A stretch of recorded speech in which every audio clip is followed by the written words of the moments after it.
60 years ago, the world ended. Not with fire from the sky or the thunder of war. The end came quietly, as the earth itself exhaled an ancient breath held beneath soil and stone since before humanity first lit its fires, a breath that devastated the world and changed everything. Then, almost as strangely, people forgot. No one alive can say exactly when the withering began. The few surviving records contradict one another. Some speak of crops turning black overnight, others of forests growing too quickly, twisting into unnatural shapes, swallowing whole cities. Everywhere, people fell into long, fevered sleeps. Travelers reported clouds of drifting spores that glowed faintly in the dusk. Livestock wandered into the wilds and were never seen again, or were found half consumed by the ground. And the land itself began to die. Within a decade, most of the world had turned barren. Rivers slowed to poisoned trickles, farmland collapsed into gray dust, and entire regions became silent wastes. Civilization fractured, governments vanished. Billions died in the long famine and the years of wandering that followed. But the strangest part is this. No one remembers the moment it truly began. When what we now call the green silence began. And whatever the cause, the world that remains is smaller, harsher, and older in spirit. Life survives only in scattered pockets called greenholds, and in desolate wastelands called witherlands. Greenholds are places where the withering never fully took hold, or where it was reversed by some power, valleys, forests, and coastal plains where crops still grow and animals still breed. Communities cluster around these rare fertile regions. Wooden palisades, watchtowers, and wind-driven mills mark the borders between living land and the dead earth of the witherlands. The witherlands are vast stretches of gray soil where nothing grows, punctuated by ruins of the old world slowly sinking into dust. Here warlords harvest what relics, fossil fuels, and rusted metal they can, and rule with fear and fire. But we are returning to the old ways. Folk magic is real, and its effects resonate throughout this new world. This is our second chance, our last chance. And the question that remains is, what sacrifices are you willing to make for it? Tomorrow marks 1 year since the three of you, four with Bert's character, woke up in chrysalis buried beneath the Root King. Newcomers are expected tomorrow, as they have been expected every year for the past 60 springs. Every man and woman in the village of Greenhold, all 103 of them, arrived here the same way, from a deep slumber, extricated from their chrysalis, awakening to the verdant paradise of the Greenhold. Edith, the village's root witch, has gathered everyone on the village green. Fresh, crusty bread is being served with preserves and hot tea. There is a feeling of excitement running through everyone. There are no children, save for one, a young girl. As you sit there munching on bread and sipping on tea, Edith says, "For 7 days now, no branch has been broken. No tree has been cut. No unnecessary fires have been lit. Nothing living has been taken. Everything was freely given. Tonight, we celebrate Ostara. We will give thanks to the Root King and the land about. We will summon the white hare and let it dream. We will bury eggs. We will offer sacrifice. We will honor and worship the soil that gives us so much, that gives us everything. We will celebrate with wine and the bounty of the earth, with music in our bodies, and tomorrow we will awaken the newcomers. But we also tonight celebrate those who arrived here last year. DANAI, Evelyn, Maxwell, and Lucienne. Please, approach. As the lot of you put down your drinks and food and approach towards the center of the green where Edith is. Why don't we go around the table and tell us a little bit about what we see with each of you?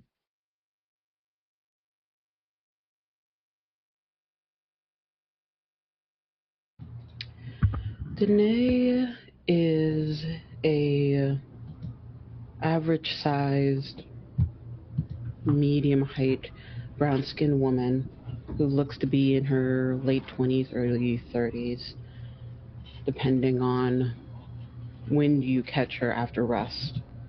Her hair hangs relatively long or in a messy bun like right now, with locks of black and burgundy, and eyes that seem quite ghostly, staring, unnerving, and unsettling to many, but a soft hazel greenish tint to her that tells you that she isn't hostile or mean-spirited, but there's just something there that tells you that she is lost in the moment.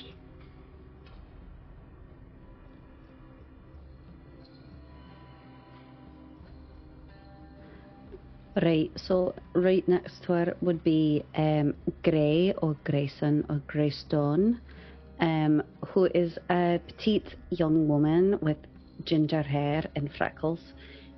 She's got a cowl over her head that she takes on and off, and a plain linen button-down shirt and some high-waisted trousers. And you'd see that she's got a wee bandage and a leather glove on her left hand, and that she always seems to be kind of fidgeting, almost like sometimes she's got a coin between her fingers, but she's always kind of moving that left hand. And she is kind of, eyes are darting around a little bit warily. She looks quite a bit younger than she actually is. She's probably in her late 20s, early 30s, but she probably looks like she's like 19, maybe towards like early 20s.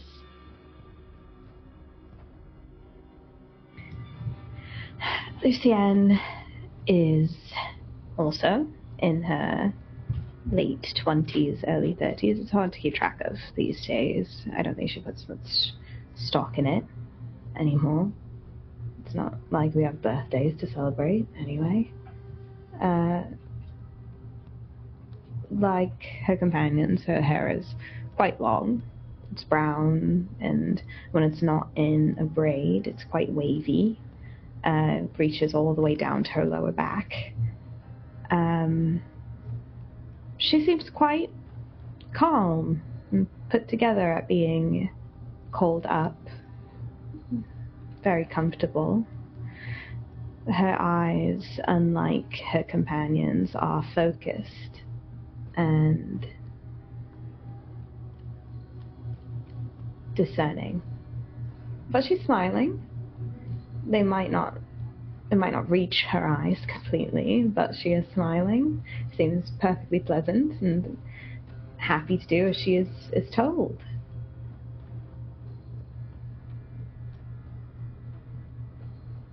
The woman that stands before you, Edith, is one of 3 leaders in the town. She is the Root Witch. She was one of the first to awaken here. The others are Holder, who is the sort of leader of the town, and his wife, Bronwyn. But for now, only Edith stands before you.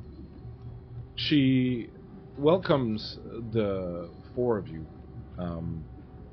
in front of her, and as you approach her, she says to you, "A year now you've been with us.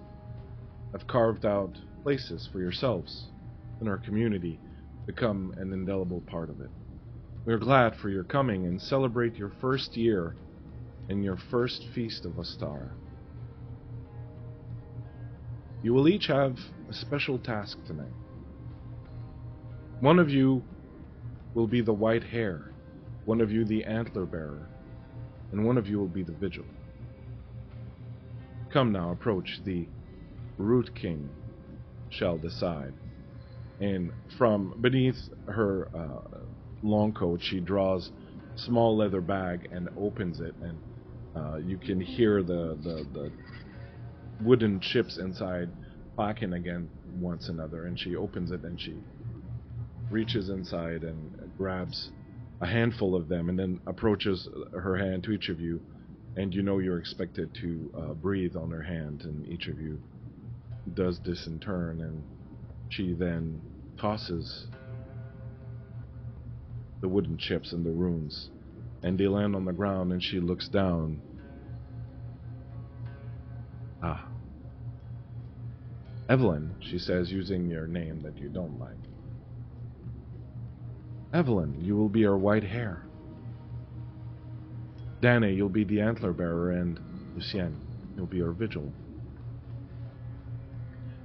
The Root King has spoken. To the rest of you, prepare well for tonight. Prepare your eggs. Adorn every doorway with hazel branches, ivy, blackthorn, blossoms, moss, white ribbons, and bells, and get some rest. We gather again at dusk.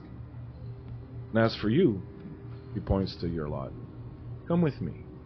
I will explain what is expected of you.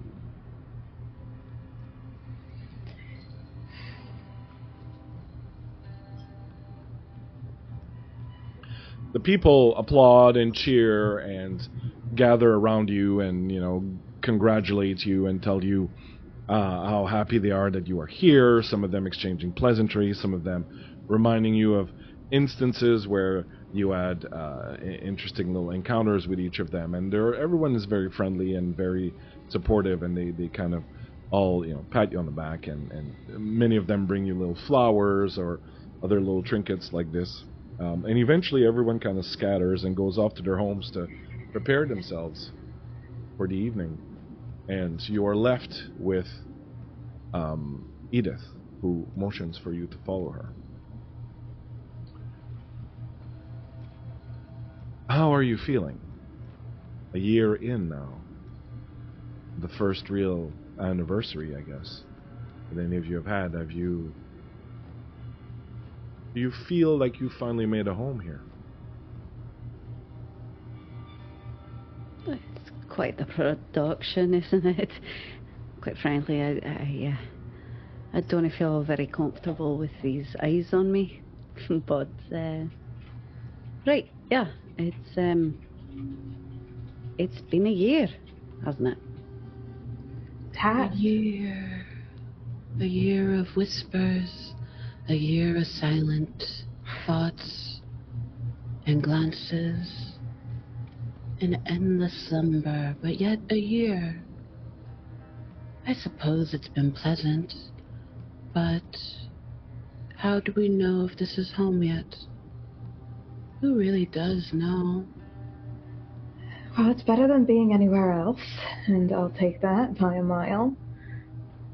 The people here have been very generous in offering us their help and their time, and I'm grateful to be here and not outside the green.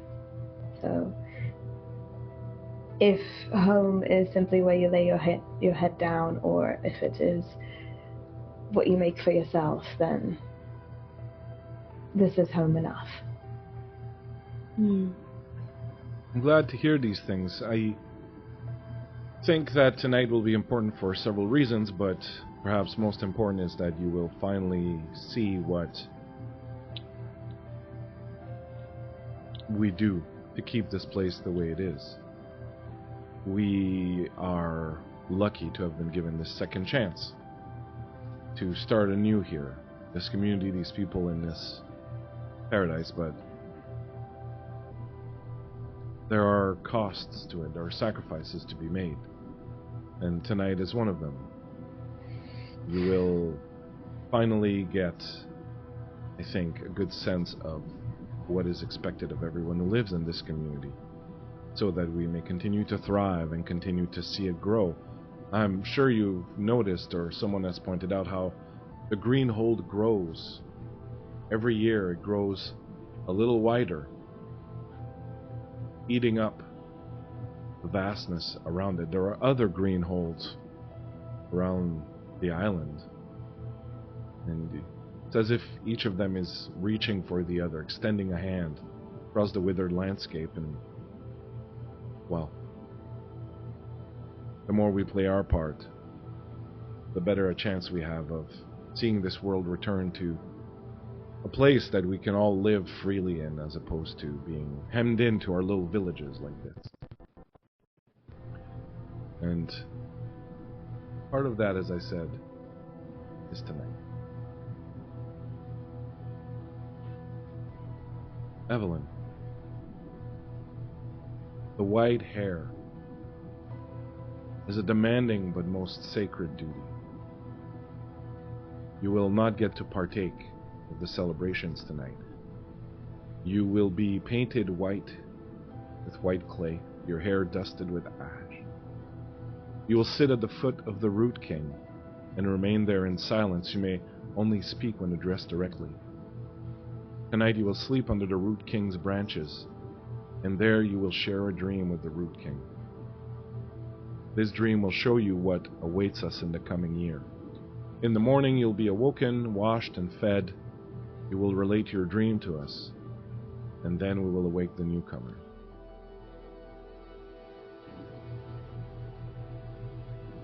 DANAI, as the antler bearer, you will this afternoon make me a crown of antlers, which you will soak in your blood. When Holder, Bronwyn, and I enter the cave below the Root King, you will accompany us. I will give you a special egg that you will bury in the soil there. At that time you will recite the words, "By the sun and rain, let new life and joy come to me. By these seeds I plant my hopes. As they grow, so will my blessings for leaving us." Perhaps this year is the year we can start having children again. Once this is done, you may freely partake of the celebration.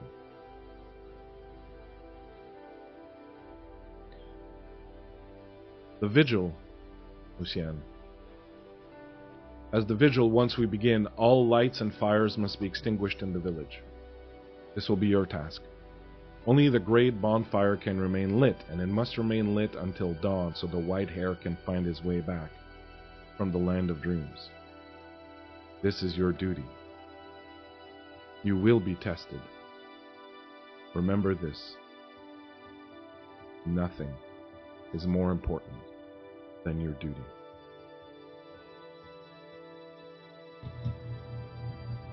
Of course.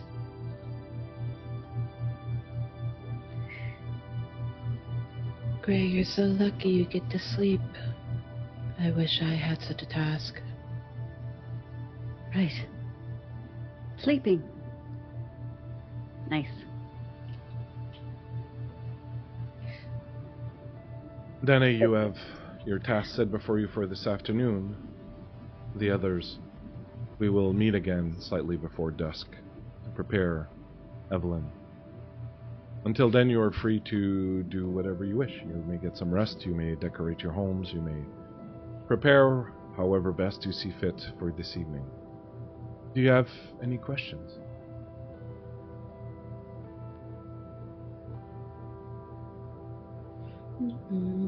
No. Perfect. We are very grateful that you have joined us, and we are happy to celebrate your 1 year here. Hopefully it will be the first of very many. Thank you all. And she comes to you, and you know that the practice with her when you leave her is you put your hands together over your heart and you bend your head, and she gives you a kiss on top of the head. So she anoints each of you this way.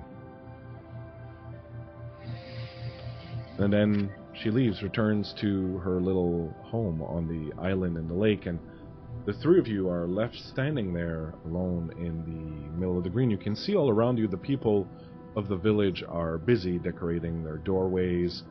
Some are lounging about, again, drinking and eating some more. Others are taking a snooze under the shade of a tree. It is the end of March, as we would understand it.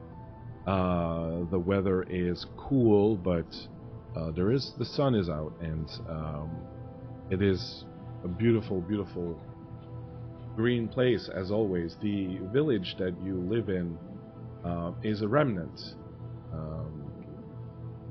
a village that has stood here for a very long time before the withering and was protected by the power of the Greenhold. There are little stone houses. Everyone has their own house. In some cases, some people share little bridge and cobblestone pavement. The village itself is decorated with wreaths and flowers and bells. It's not a bad time. What do you do?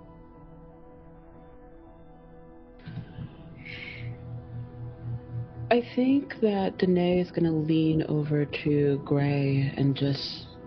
Little bird, would you like me to gather some dirt from the cave? It's not that often people get to venture within those dark crevices. It'd be nice for the collection, perhaps? Gray looks a little sideways at you and goes, right, yeah, dirt. Good. Could it be special dirt? Maybe it'll be shiny. Extra special shiny dirt, yes. Sounds great. Yeah, that sounds lovely. Thanks. You're disappointed, aren't you? In what? I'm not disappointed in anything. She looks disappointed. Why would I be? There's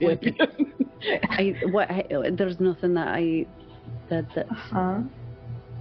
No, I'm just sitting, you know. I feel just like I could just do something a little bit more active, you know. I just got to sit by this tree. And, reading and chanting while bearing an egg. Well, yeah, it's just like a little weird for someone. Maybe just ask if. Would you rather be putting out lights? Honestly, yeah, no, I feel on my feet, and this feels a little bit like, you know, ceremonial calf led to slaughter, or like virgin laid bare before the Lord to have a... Yeah, well, we know that's not happening here, do we? Right, yes. It does seem like the Root King has a bit of a sense of humour in who he assigned what task, but right, just tonight. That's kind of the thing, isn't it? The Root King's got a sense of humour. Like, don't look at me, do I look like I'm mothering material? No? I don't think you're supposed to mother anything. Oh, right, okay. I just wish I could do a little bit something more with my hands, you know. Yeah. Well, maybe the dream will be interesting. Hopefully. It'd be nice if a little activity. I wonder if I need to, like, bring anything, if there's... Like, if I fall asleep with a dagger in my hand, then... Like, take it into dreamland. If I need to stab a wild boar or something. No, I don't. I've never done this before. I think this is more... This is more your territory. Didn't you want to... Isn't this... No? Okay. Yes, but if there's a reason why me, a dreamer, cannot be the one dreaming, I guess there is a reason for that. That's fine. It's fine. Yeah, or it was just the wood. What was that? It might have just been the wood. You know, presuming that the Root King is the one who decided. It might have just been bad luck. Great. Fog off tree has got a sense of humour. Right. Yeah, or it's just a tree. I don't know. Point being, it's just tonight. Right. We'll get through it. Right. And then it'll be whoever comes tomorrow's turn in the year to do this. Yes. So, and we know we're not going to die, because the people who did it last time, before we arrived, still alive, as far as we know. Still here. So, really, I think this is just for ceremony. And yet you're still scared. She looks slightly, just like half an inch away from your face. Just slightly off to the side, like half an inch. Why would I be scared today? Because you're rationalizing it and you're starting to be quick with your words. Have you considered that I'm simply a rational person? You can be rational, but it's okay to still be scared. There's nothing to be scared of. I'm going to be turning off lights for my evening. Hopefully there will still be food left by the time I'm done with that. We'll try to save And then some you'll be grain. alone in the I shadows. can save you a plate. I'd be happy to do that. You aren't going to be at the plate. Right, yes. God, I don't want to sit at a bloody tree all night. Maybe we can bring you food. That would be very expensive. We'll try to sneak you food, as long as Lucian is able to escape the shadows. Why are you trying to scare me? Why are you're scaring me more than the shadows are? I'm not a child. I'm not scared of the dark. As you It's say that, okay. you feel something moving in your pack, and you realize that Thistle has awoken and slowly worming his way out of the pack where they were sleeping. And you see a little head, the other two of you see this little head pop out and look at a lot of you inquisitively. I'm sorry, who's this? It's Thistle. Hello, little one. Dead. See, I have no reason to be afraid because I'm going to have company all night. Because he's so freaking cute. Can I please pet him? Please, please, please. I'm so desperate. He's just so bloody cute. Look at his wee face. Look at the wee face. Can I just give it just like a little, like, just a little bit, please? Just for, like, I'm about to go sit next to a bloody tree all night. Please, just give me a little Right, stroke. give me 1 second. Hold on. Thistle, do you want to be petted? Thistle almost dislocates his jaw, yawning, and then licks his chops, and then looks at you. Says, you guys Yeah, don't all right. hear that. Yeah. Thistle says yes. Yeah, go on. And I walk over to him and I give him big scrubbies until he like flips over on his back, and I just scrub his belly and I go, "Oh yeah, that's what you wanted, isn't it? That's what you wanted." And he slips into the sleeve of your shirt and climbs all the way up in it, and runs over your shoulders and down your back, and then is stuck where your shirt goes into your pants, and it's kind of like rolling around in there and not sure to know. Sort of comes up and his head pops up out of your collar. Thistle was Jiminy polite. Christmas, look at him. Wow, friendly. That's nice. We have to work on boundaries, Thistle.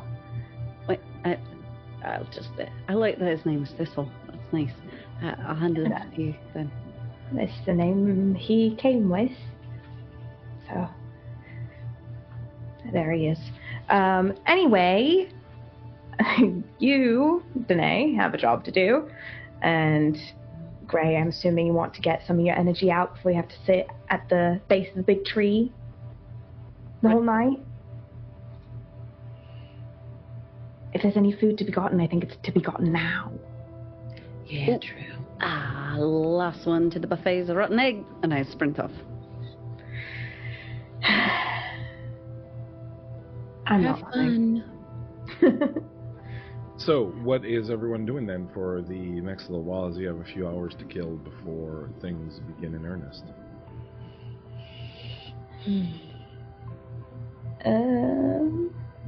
I'm just gonna see how I can help decorate, prepare whatever the village needs in the meantime. While I'm only gonna have my job to do later, so it's not like I have anything to do now. As you're wandering about, you see Nell, the shepherd, bringing the flock in. Now, her flock is a whole bunch of Scottish Island sheep. So they're all like, got that black face with the very thick wool, and they're all kind of like bounding around and coming. She's got about 30 or so of them, of varying sizes. And as she spots you, she goes, "Oh, hey there, Lucian. Hold on a Hi. minute. Raspberry, Hi. calm down. Go and get your brother." And you see one of them like kind of pull off and go and get another one. Hi. How did it go? Who's the white hair tonight? Are you the white hair? No, it's Grey. Oh, that's strange. Huh. The Root King knows better. What are you doing? Well, what is your task tonight? Oh, I am the Vigil. I am to turn out all the lights. That's very important. So I've been told. Just remember, nothing is more important than your duty. Seems I've heard that before today. Yeah, it wasn't really explained why, though. Why? What is the purpose of turning out the lights, really?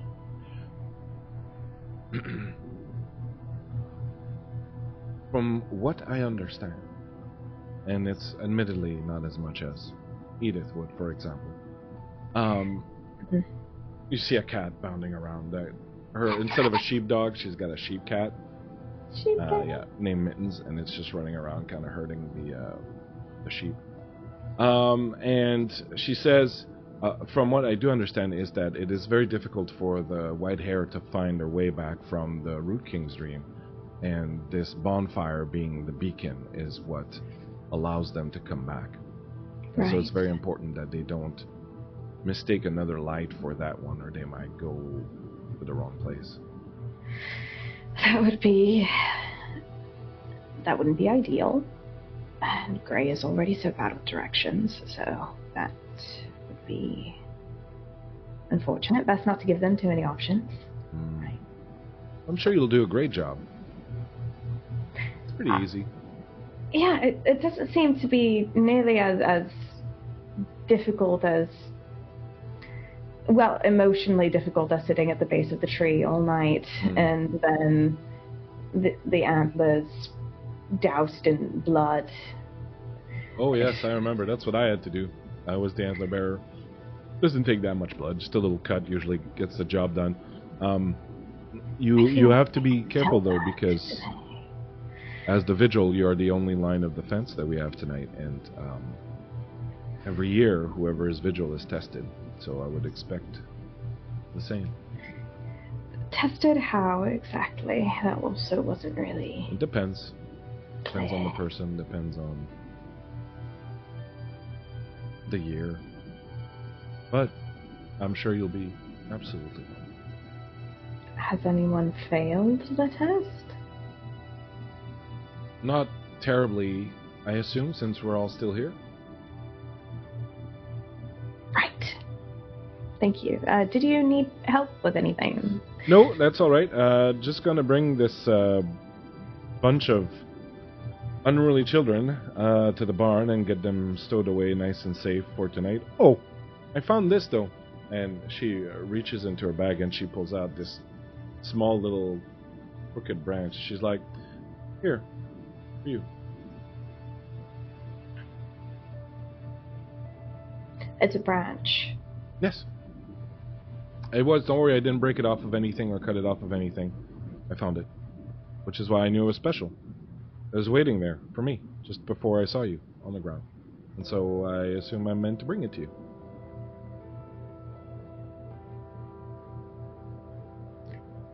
Thank you.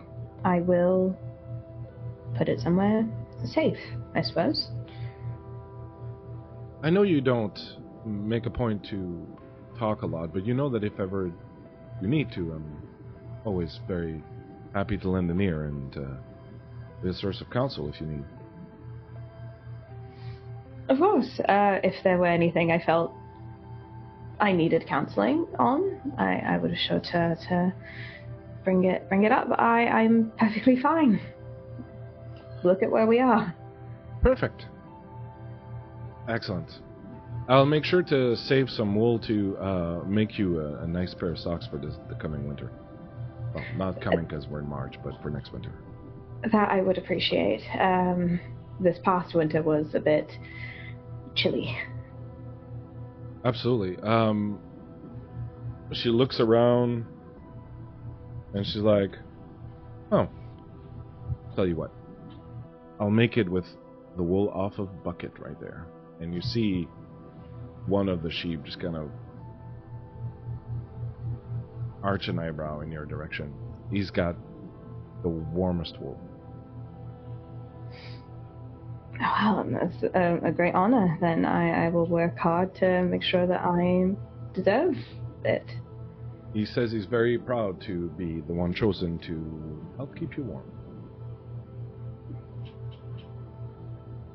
Well, we will both work hard then. Thank you very much, Bucket. Absolutely. You'll do great.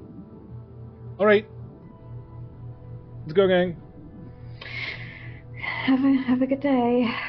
A lot of them kind of waddle on after her as she starts calling out their names just to do a kind of roll call. Their names are all more fanciful one than the other. Except for one. There's one named Steve. Keep going. There's one named Steve. You have to name them all now. And that was when Kato was asked to leave the game. You can't make my spouse leave. How dare you? I am a married woman. Y'all being unruly. What's the line? From I don't remember, but churlish. Was it? And insubordinate and churlish. Yeah. And churlish. As you watch them wall on out towards the barn, what are DANAI and Gray doing? I think DANAI is seeking out some of the other dreamers, not necessarily to complain that she's not the one that's going to be sleeping, but wanted to ensure, ask, hey, do you know the reason why I wasn't picked? Just out of curiosity, just curiosity's sake. You will be able to find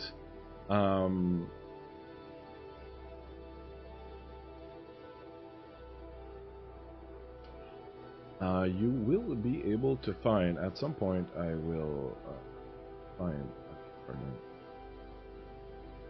Browen. There's also the other one. Wouldn't name the sheep. Yeah, so many names. Bronwyn. You will be able to. No, it's not Bronwyn. Layla? That's the other person that I was friends with, who's a dreamer. Yeah, that's it. That's who I was thinking of. Yes.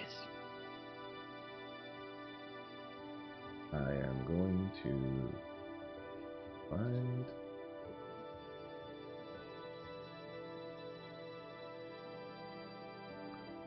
So you will be able to find her in her home. She is decorating the front door of her house, according to like what Edith had talked about, and putting up little bells and things like that. And when she sees you coming over, she says, "Well, by that look on your face, I get the feeling that you have a question for me."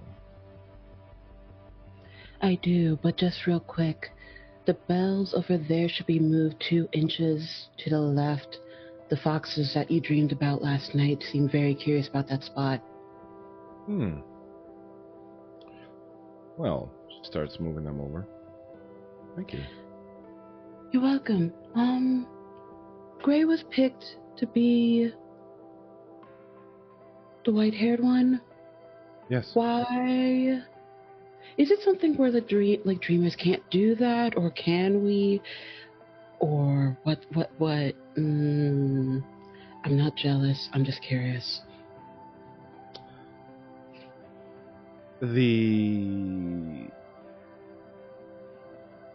Gray doesn't sit still. That's the main thing. No, I know. I understand that. The place we go to when we enter the dreaming is not the same place this white hair goes. The white hair goes inside the Root King's dream. We don't have access to that place normally. There is a fear that there might be too many overlaps.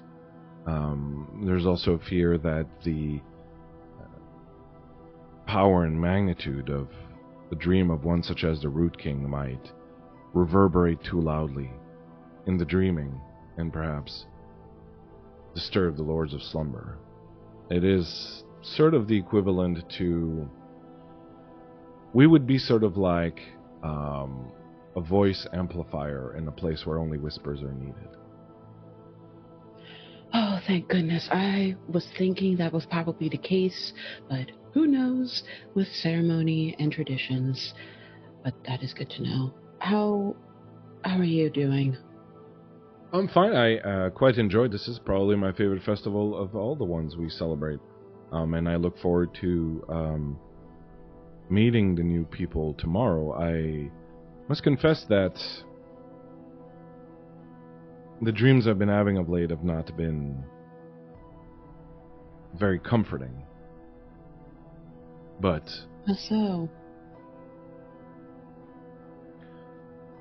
I keep dreaming of a strange light south of here, beyond the forest and the moors. A light that is amber and yellow and red and fills the night sky. And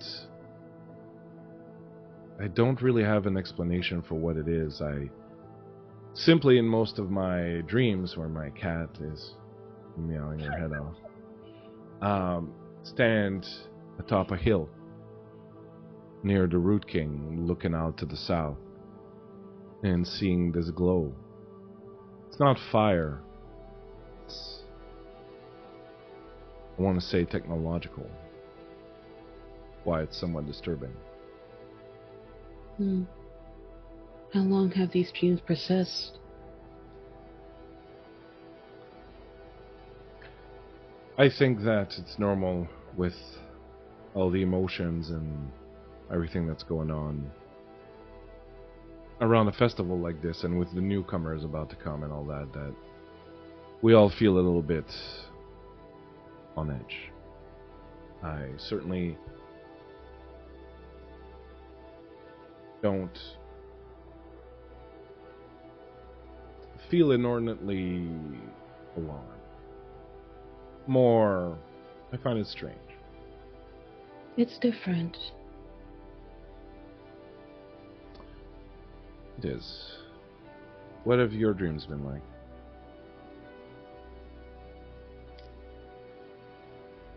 You know, my dreams, they tend to be just of whispers.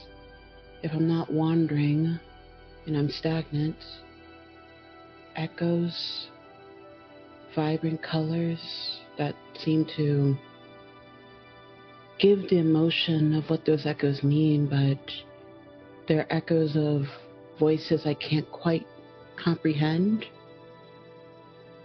So still the same. Not much of a difference lately. Well, you've only been a dreamer for a bit less than a year. It takes a bit of time and practice and experience to come to fully understand and comprehend the things that we see and encounter in there. But you're doing great. You have wonderful insight. You have a very good ability to tease meaning out of even some of the most opaque things that we encounter in there. I trust that with a little bit more time, a little bit more practice, you will find more clarity in the dreams that you visit. I hope so. Do you know anything about this cave thing that I have to do? Yes, the cave beneath the Root King is only to be entered once a year on this particular festival. It is where Edith has proclaimed the fertility rites must be enacted if anyone is to give us again the ability to have children. It will certainly be the Root King, and so the fertility rites are enacted in there. Your role will simply be to crown Edith and bury the egg symbolically, and then you may leave. The rest of them will, well, I'm sure you can imagine. Because it's a fertility ritual, I'm slightly embarrassed to ask, is there a particular type of blood I have to shed? No. She gives you a smile, says no. I would suggest making a small cut somewhere that won't get in the way. Okay. Perhaps the outside of the arm or something like that. Avoid cutting the inside of the hand. That can be problematic for a while, but you'll realize you won't need as much as you think. You simply need to make a bit of an offering. Okay, well, that takes care of that. I can help you if you want to make the antlers, the crown. That would be greatly appreciated. I can help with the rest of your decorations as well. You know why we hang the bells on the doors? I'm assuming so some of the spirits that are not with us give us some sign that they're with us still?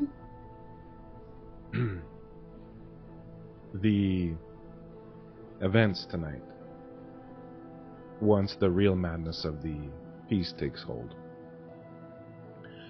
Well, some of them, let's just say, might make even spirits blush, and so we give them warning when we leave our houses, and then when we return again in the morning, so that they know it's safe to come.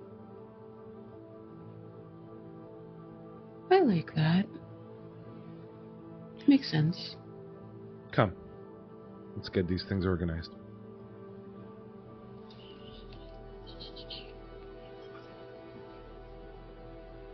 Grayson, what do you do? I said last one to the buffet is a rotten egg, so I've been sprinting to the food line because I know if I've got to be the white hare and be at the base of the tree all night, I'm going to get some snacks before. You make your way there.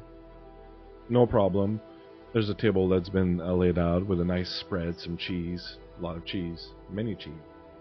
And bread and jams and things of that nature, and you have piled yourself a plate. As you are about to sit down and start tucking into it, you hear a voice from near you that says, you eat all of that, you're going to find yourself mid-dream as the white hare needing to take a massive shit. What? And you look over your shoulder and you see that unmistakable hood and purple beard sticking out of it of Nicodemus, who pulls up and plants himself right next to you. As always, he's got his hood pulled low and his eyes kind of shaded, and you just see like his long purple beard that sticks out of the bottom. It's happened before. You're out there, open to dream the good dream, and next thing you know, a rabbit shitting all over the place. Little poops everywhere. Listen here, Nicodemus. I happen to really like the nights that they make those crispy little fried up things with the veggies inside, so I'm going to take advantage of it and I pop one in my mouth. Well then. And he reaches and he grabs a piece of cheese off your plate and he munches and he looks around a little bit. Seen any shadows move lately? What the fuck is that supposed to mean? Been getting the distinct impression for a couple of nights now that there's someone here who shouldn't be here. Just wondering if you've seen shadows move in a way they shouldn't be moving, or that a little deeper than they should be anywhere.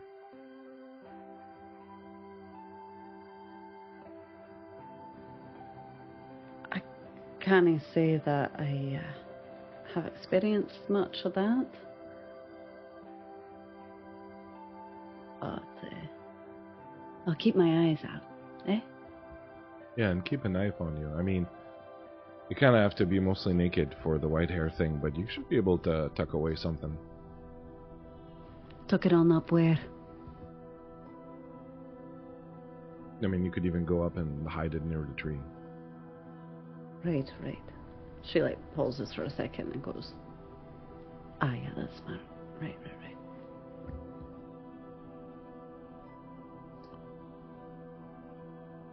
I'm going to have to ask you to repeat that, because you spoke so low that I could not hear anything of what you did.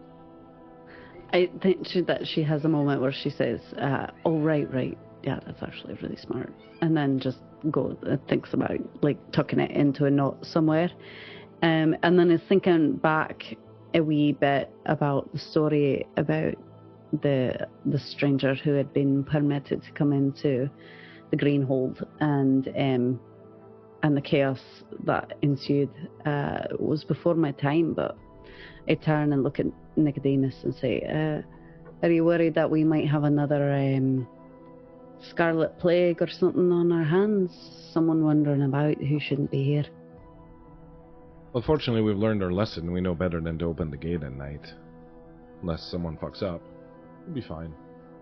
I'm just probably worrying about nothing. Paranoid. Staring to shadows too long, you know. Plays on your mind. They start to stare back, old man.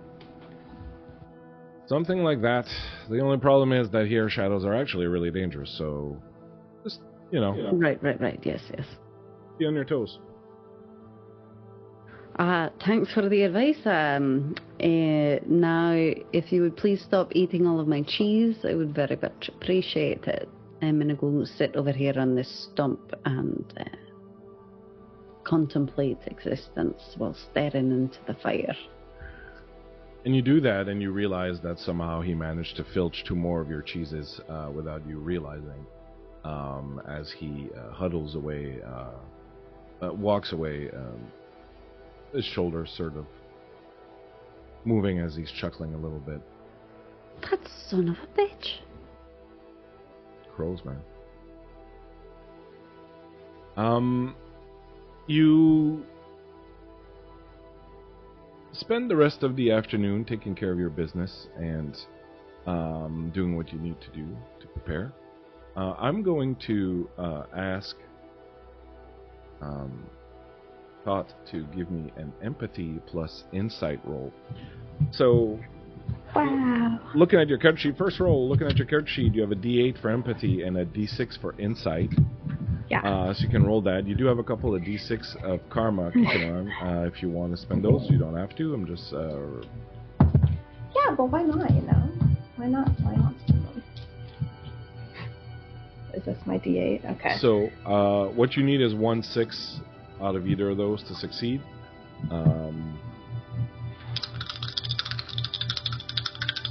Okay.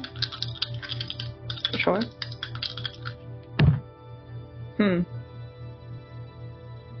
So about that karma, what do I do with that again? You can spend karma to roll extra D6s. Oh wow! Not I'm the end gonna of the spend world. one. Not the end of the world if you. I'm showing the mechanic on the stream, Bleak, so now everybody also knows. Oh, but something else you can do, however, is you can push the roll.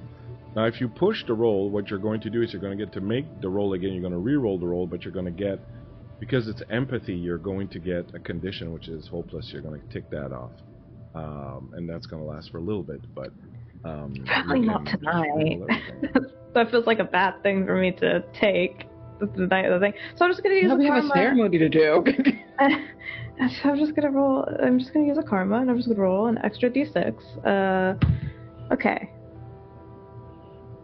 So what I have in front of me is a 1, a 5, and a 4. Well, if you want to push, you could re-roll all of that. Monkey's paw. Yeah, that's kind of tempting to reroll 3 dice to see if I can get a 6. Why not? Right? Why not? All It's right. just a little hopelessness before a major life event. Oh my god. Yeah!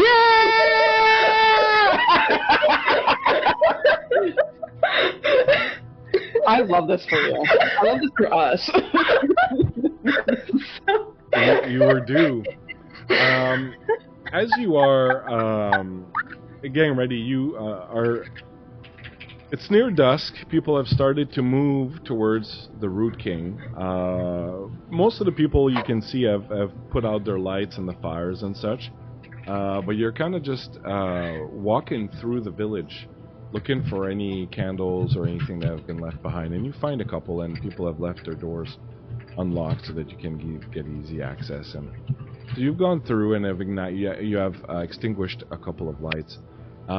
As you step out of one of the houses, you suddenly get a strange feeling, and it's the same feeling that you get whenever another Green Warden is trying to get in touch with you. But usually when a Green Warden tries to get in touch with you, it comes as a direct call to you, and they will say your name and you will know. But this time it's kind of more of a it's like all of a sudden your vision of what's around you is replaced, and you see the ground moving really fast under you, and you hear labored breathing, and you feel your chest constricting as you're running, and then it kind of stops, and you reel a little bit, and you're kind of disoriented, and you put a hand up against the wall of the house to kind of steady yourself, and then it happens again, and you're this other Green Warden running. It's never been like this before. It's never been that immediate and that emotional. You've never seen through their eyes before, but now you do. And he's running, and he looks over his shoulder, and you see something moving behind him in the forest, and it's indistinct, and it's huge, and it's massive, but you can't tell what it is. And then he keeps running again, and again you're right back to where you are, and you find you've fallen on your knees, and you're having difficulty catching your breath. And then once more you get that vision again of him running and then tripping and almost falling. And when he almost falls, he kind of picks himself up, looks again, and you can see trees kind of being pushed aside and cracking as something is coming behind him. And then he's like, you hear in your head, "I won't take it back to the village." And then it cuts, and you are lying on your back on the ground, completely out of breath, staring up at the sky that is becoming the color of dusk. Do I recognize the voice? Yeah, you know that it's the voice of Macklin. Macklin is the Green Warden who is in charge of patrolling the periphery of the Greenhold. He comes into town maybe once or twice a month. He's usually constantly out in the field. I get up off the ground, sort of shakily. I reach into my bag and touch Thistle on the head just to sort of make sure that I'm here still. And I start moving. I want to try and find Rowan. You get up and you realize you've been knocked out for a little while. Everyone is gone. The village is quiet and empty. And you can hear the revelries going on just outside the village. Oh, no.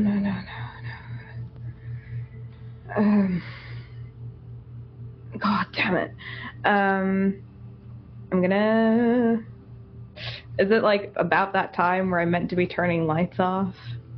You look around you, and you see that the lights are...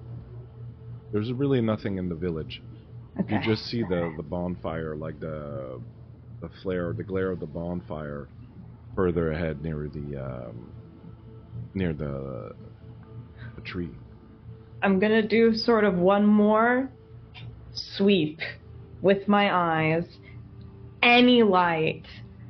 If there's one thing that I do take seriously is when someone asks me to do something, and when I'm asked to do a job, even if I don't understand it or believe it. I was asked to do something and I'm going to do it, so I double check.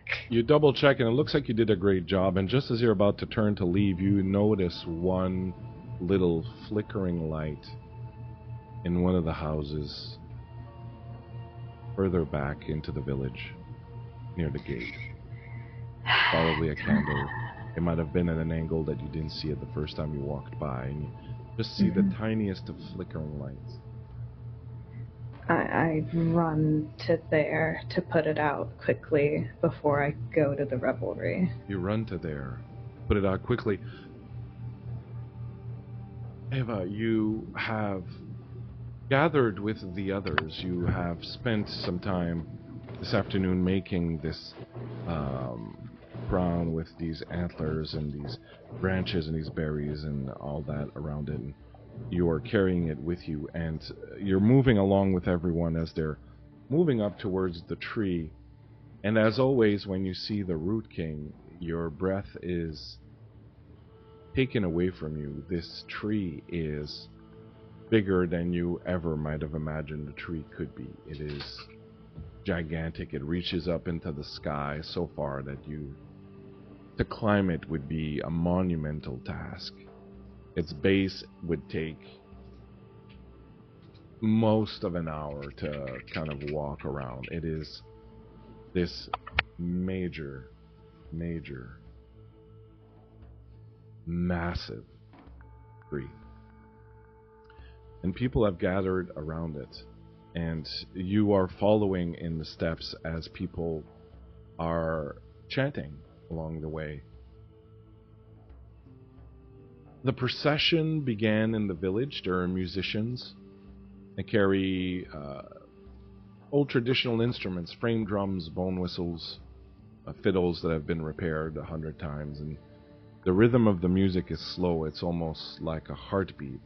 And as the lot of you, the rest of the village and you and everybody are moving along towards the Root King, everyone is singing the same thing. Wake the root, wake the rain, wake the green beneath the grain. Leaf to limb and limb to sky, keep the dreaming till we die. And as people have approached and gathered at the base of the tree, there is a moment of solemn contemplation. What do you think about as you gather there with the rest of the people?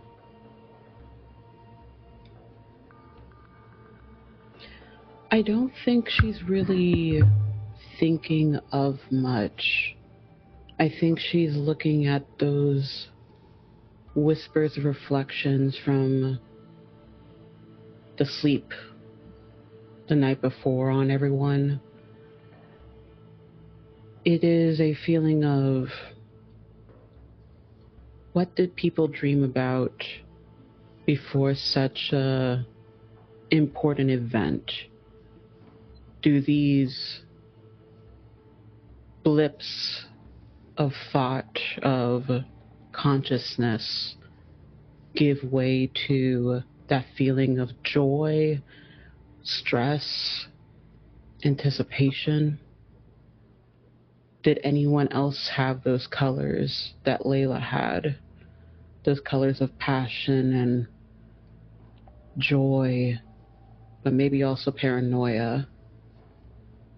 She's focusing on those while also replaying what she is supposed to say in the back of her mind by the sun and the rain over and over again.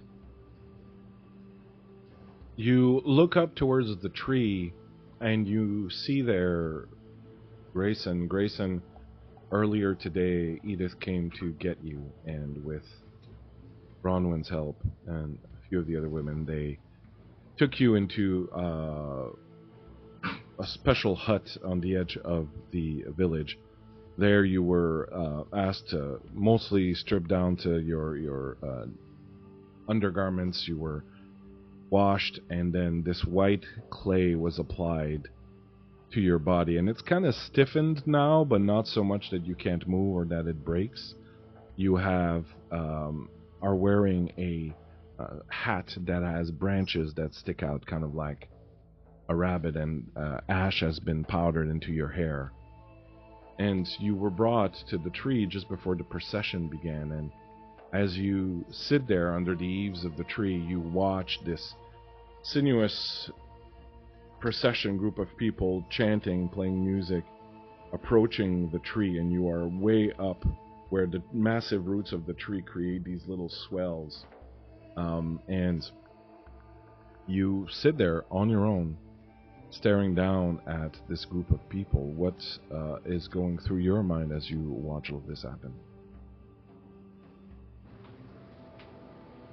Well, this is a bit vulnerable. So I've got my knees pulled up to my chest, almost to my ears, just hiding away as best I can. Feeling a little, well, despite appearances, who Grey is as a person, that I'm feeling a little exposed. So, yeah,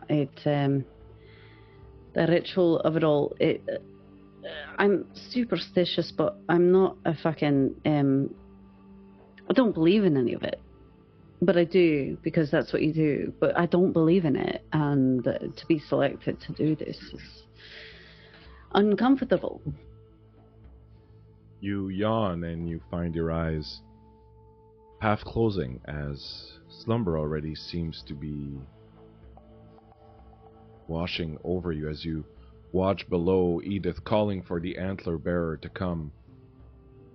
And you approach her, and when you do, she kneels and bends her head down, and you place the crown of antlers on her head, and when she gets back up, she takes your hand and places an egg in it. DANAI. Then, holding your hand with the egg in it still, she looks up and she says to the village, "The time has come for you all to sow your seeds of hope for the coming year." And you watch as each of the other villages, each of them carrying an egg on which you know is inscribed their hope for the coming year.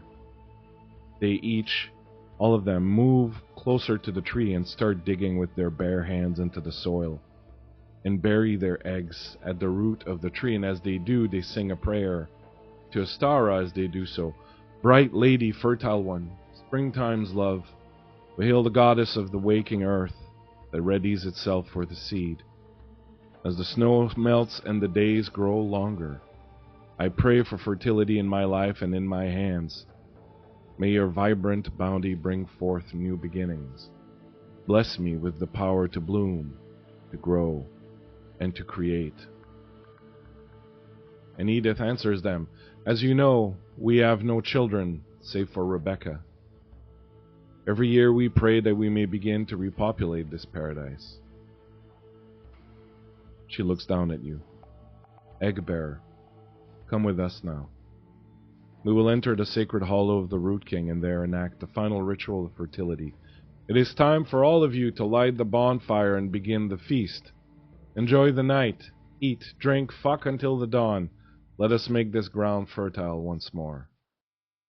And she takes your hand, still holding the egg, and guides you inside the hollow of the tree.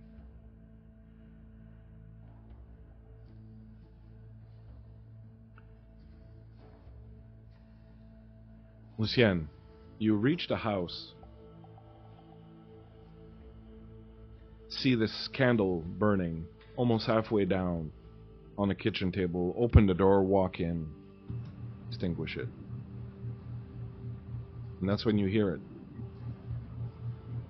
A scream, muffled, like a young woman, a young girl even. Where is the scream coming from? One of the other houses nearby. Oh, so inside the village. I put out the candle, so I go check on the scream. As you step outside to go and check on the scream, you notice the fire of the bonfire, the glow of it as dusk is completely fallen. You can hear the music and the revelries. You know you should be out there. There's again a plaintive cry. I think it might be Rebecca. Coming from somewhere, one of the houses around here. I'm not sure which one.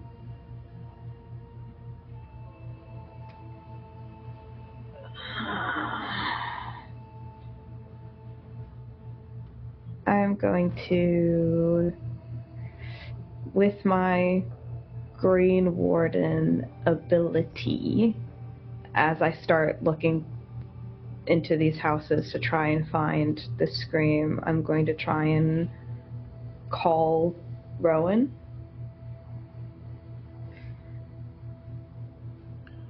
You begin to search the houses and call out for Rowan. Grayson, you find it hard to keep your eyes open.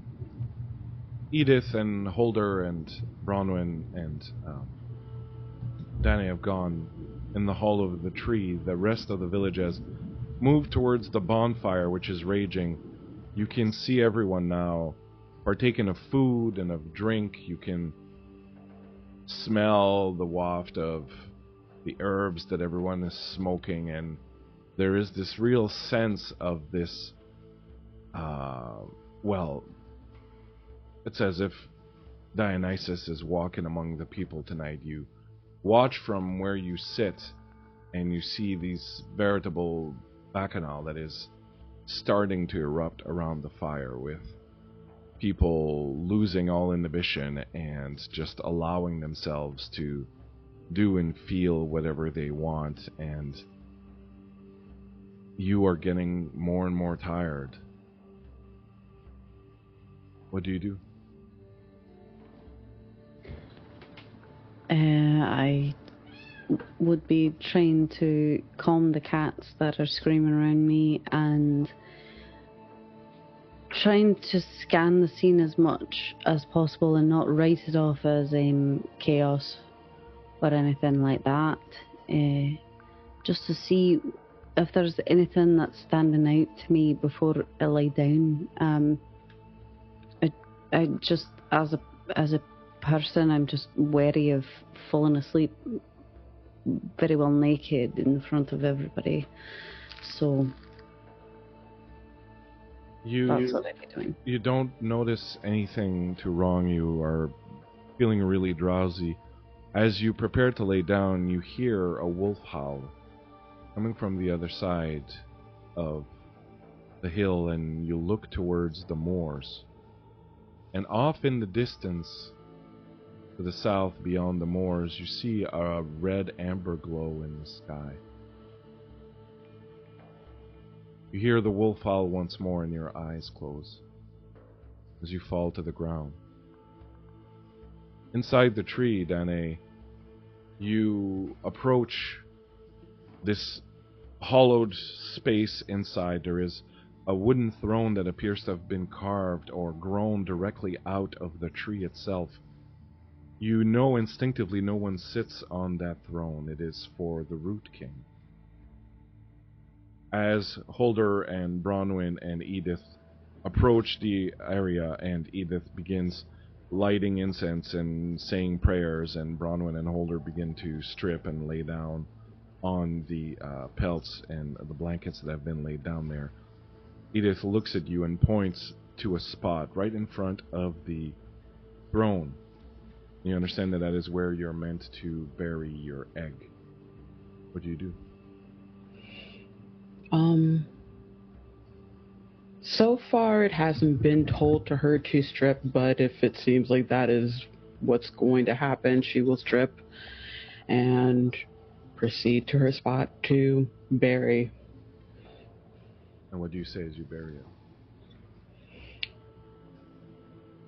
By the sun and the rain, let new life and joy come to me. By these seeds I plant my hopes. As they grow, so will my blessings. As you finish burying the egg, Edith comes to you and says, "Thank you. Feels special this time. I feel something in the air. You have done well. Please." And she removes the crown on her head and hands it to you. "Return to the rest of the village and enjoy the rest of the evening. Eat and be merry and enjoy this night. Feast in the name of Ostara, in the name of fertility, in the name of new beginnings. Enjoy yourself." I think she'll make her way out, but as she gets to like the mouth of it, she'll pause and gather like a little tiny scoop of dirt because she says she'll give that to Gray. And as you're gathering that, you look up and you see that the bonfire is out. There's no one around. The sky above your head is a different color than it was before, and immediately you know you've somehow stepped into the dreaming. Now, whenever you've stepped into the dreaming before, it's never resembled this world. You've not seen the Root King there or any of these things. You are still here. You are still at the base of the Root King. You still see the village. But you know you're in the dreaming. There's no one else around. What do you do?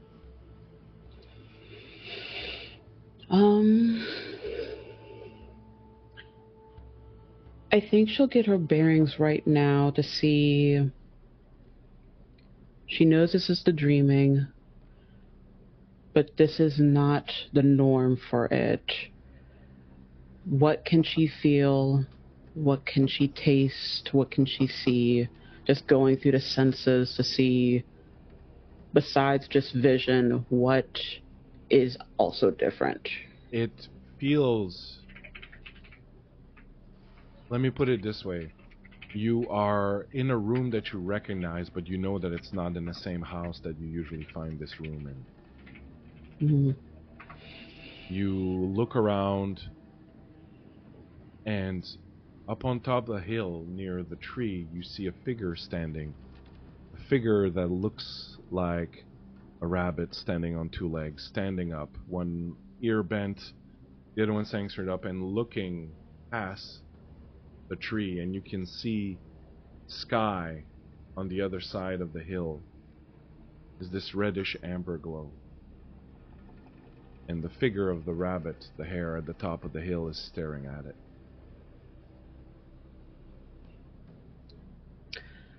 I think she'll start heading towards the light. As you start walking towards there, you find yourself, you know how in a dream sometimes you can be walking but you don't get any nearer, you don't get any closer, and as you are walking up that hill, you get the sense that there is something here working against you. The more you try to walk up the hill, the further the tree and the hill appear to be from you. Okay. Let's see here.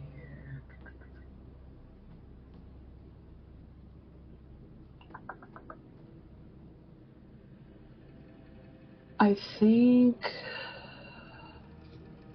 Let me double check what I can do here. Well, that doesn't work. These don't work for this So game. you know that one of the things that you have as a dreamer is the ability to impose your will on a dream. Mm-hmm. Oh, thank you so much, Barl. Jeebus, buddy. Wow. Ooh! Subs. Barl, man. Holy buckets.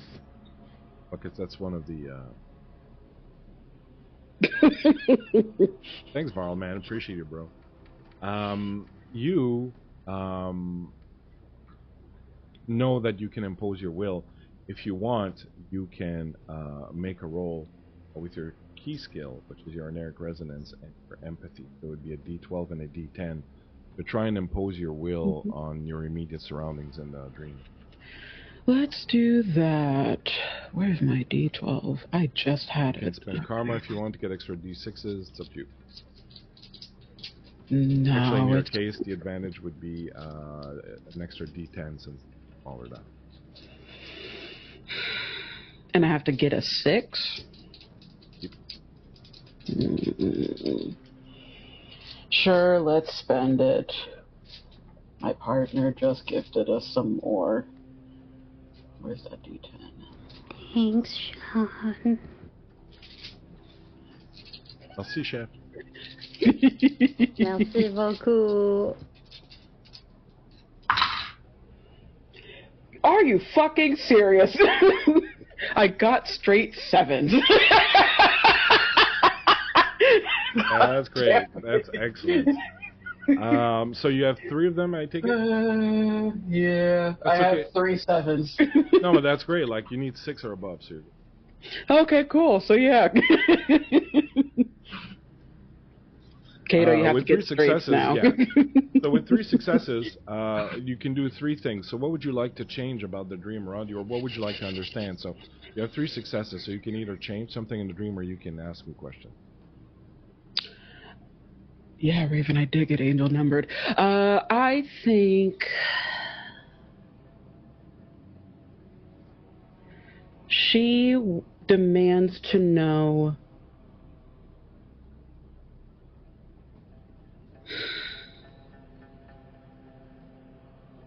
well, it's kind of like a two-parter, but essentially why she can't go further.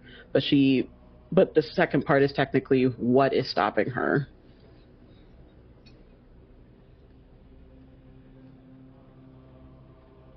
You hear a chuckle emanate from somewhere near you, and a voice that says, "Well, because you don't belong here. And that is why this place is opposing you. You're not where you think you are. This is not the little dreams you are used to. This is a place between dreams, a place between the dreaming and that gnarly old tree's dreams. Welcome to my world. How may I entertain you?"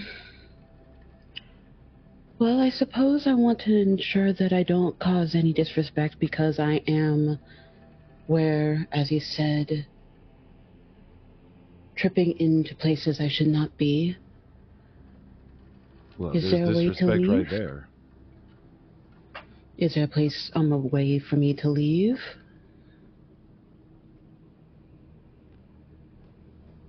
Well, as that would depend on me now, wouldn't it? I think also, like, I don't know where this person is, like, in her peripheral, but she's trying her best not to look directly at them. Why would I look directly at these people? You feel a presence near you, and you see a shadow on the ground walking around. Perhaps you shouldn't have come here to begin with. It was not the intention. Well, intention is 9/10 of the law, but there's still that 1 extra tenth there. Have you come to get your rabbit? Your rabbit is in danger.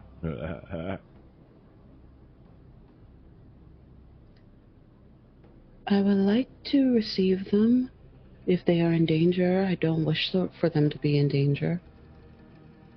Too late for that. But if you want, I'm feeling a little celebratory tonight, so I will allow you to climb the hill and find your hare. And hopefully you find him before he gets devoured.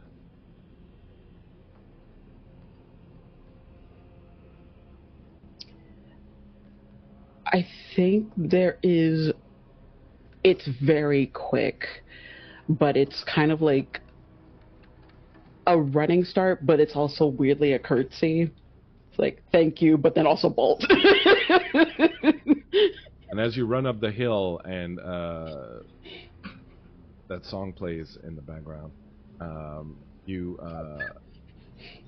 approach the figure of the hare, and you hear from behind you, "Oh Lord, it appears someone has let the bonfire go dark. Oh, that's not going to make things easy." And as you crest the hill and approach the hare, you see on the other side of the hill this massive city.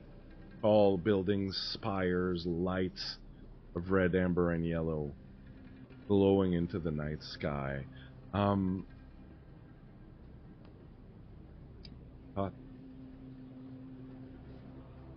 You step out into the road. You try to reach out to Ro, and you get a... yes, Rowan. sorry, dear. Rowan. Yes. Rowan. Yes. No, that tickle. Stop. Rowan. Hold on. She's talking to me. Hold on. What's the matter, child? Rowan, something's wrong. What do you mean something's wrong?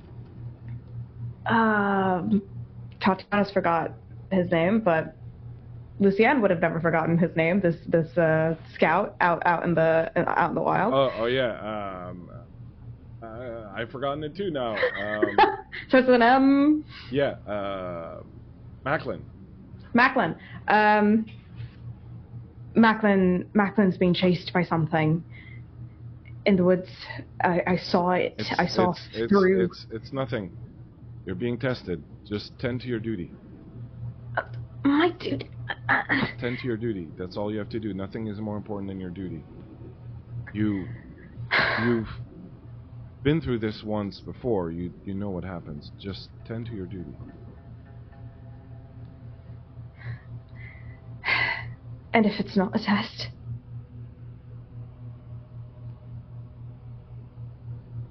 I assure you it is. There's no way you could have experienced this from Macklin.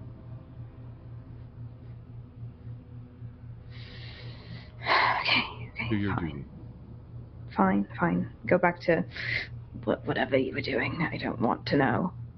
And as you say that, you hear distinctly Rebecca's voice. It says, Lucienne, please, Lucienne, help me. Help me, where's my daddy?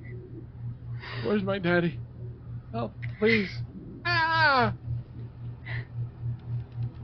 I'm here. Just come outside. Come out. We can go to the bonfire together. We can find your father. I can't. He's got me.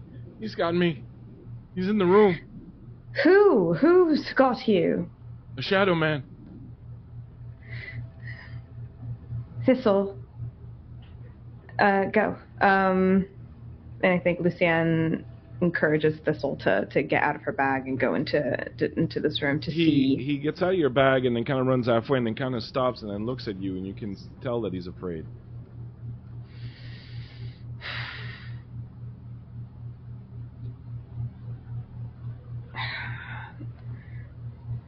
Rebecca, I need you to just close your eyes and come out, all right? It's not real. It's not real. It's a test. Just come out and we can go together. All right? I'm here. I'm waiting for you, but I have to go.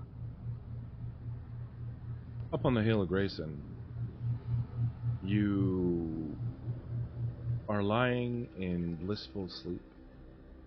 There are leaves falling from the Root King covering you. You're almost entirely covered. It's this wonderful green blanket, so warm and cozy, and then you awaken and you see this strange glow again coming from the south. When you stretch and sit up and look, you see this vast city that has arisen on the horizon in the south. Tall alabaster spires, red amber light shining from it. What do you do?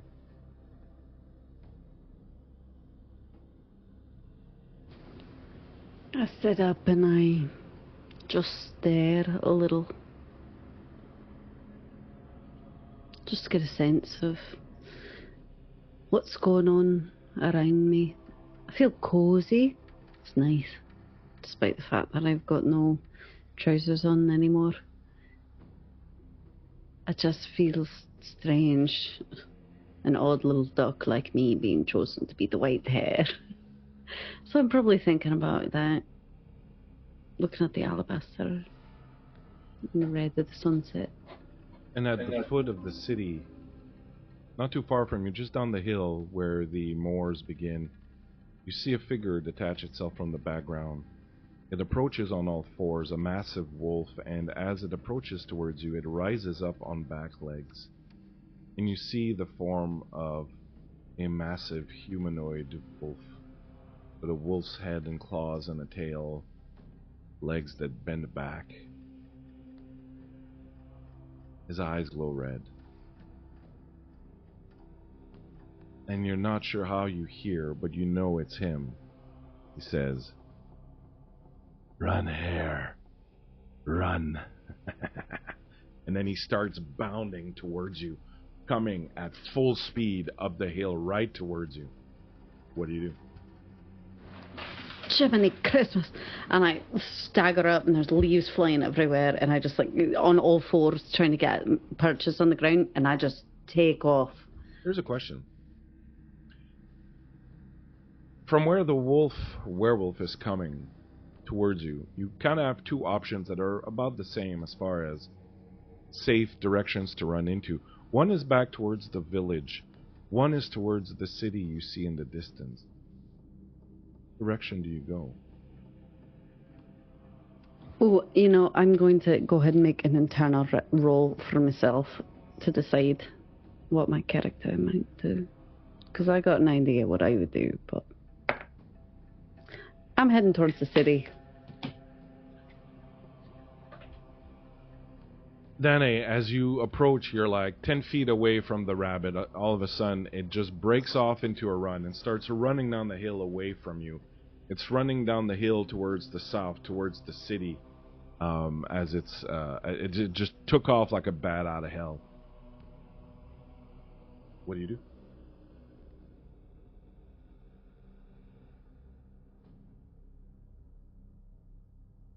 That was for you, Avery.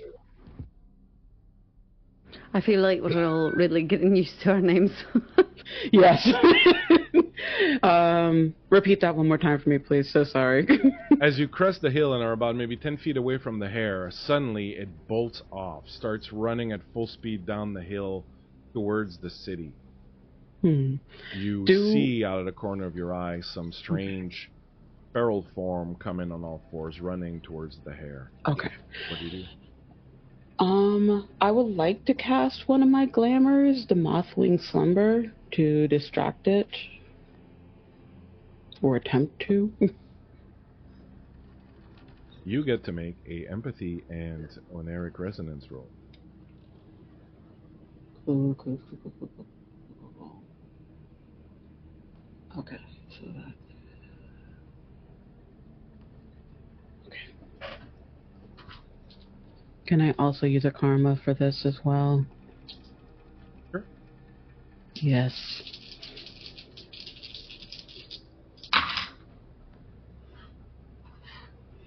I got an 11, an 8, and a 4. And as you reach out and weave this glamour out of the very material of the dream, you suddenly feel it fall apart between your fingers, and you hear that voice that was speaking to you go, that's cheating. Look, I'm only going to give you one chance. You don't belong here. If you want to get out of here, you get out of here, but you don't get to do it. Now, your hair looks like it's about to become proper fucked. So I'd suggest you think of something to do really quickly. Because I'm more than happy to sit up here and watch him get eaten. In fact, this is kind of poetic because I think I know him. Her. Them.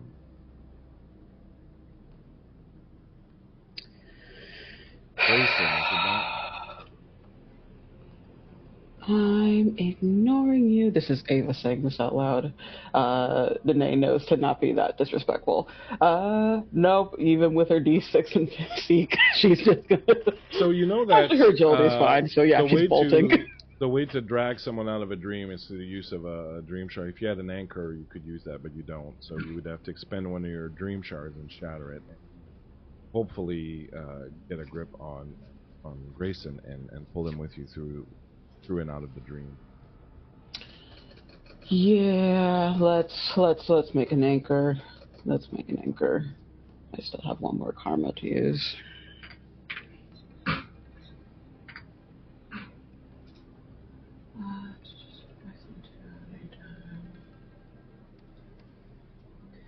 so that's one anchor and one shard.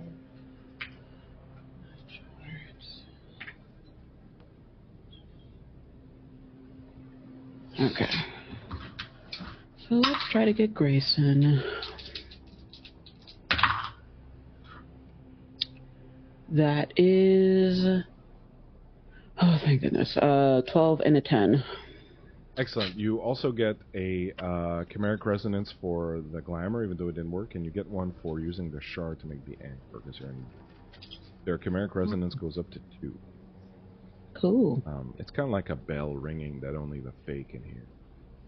Right now, it's not very loud. So you're probably safe. In fact, there's probably a Fae right here, right now, fucking around with you. So I mean, not paying attention right now.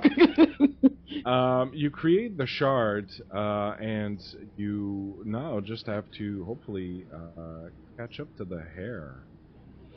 Yep. Just running as fast as I can. Start running as fast as you can. Tatiana, you are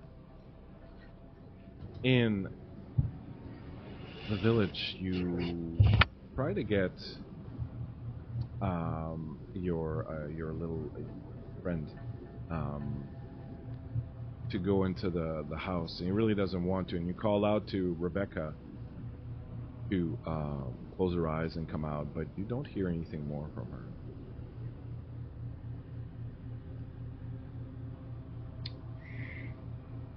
I have to do my duty.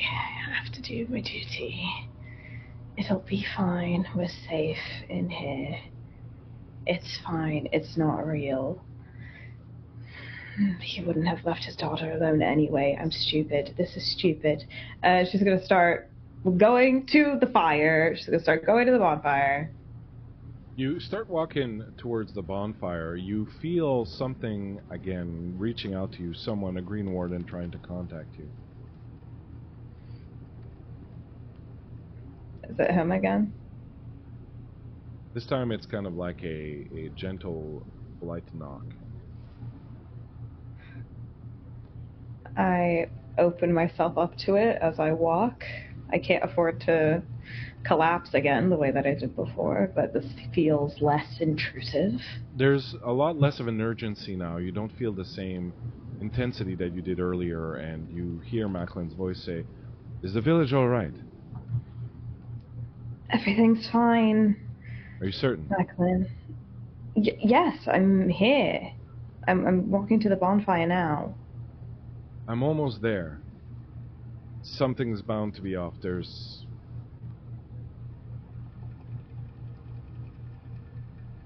Something's not right. Well, Rowan says you're not real, so... Of course Rowan would say that. Alright. I'm almost there. I'm running back. Is that...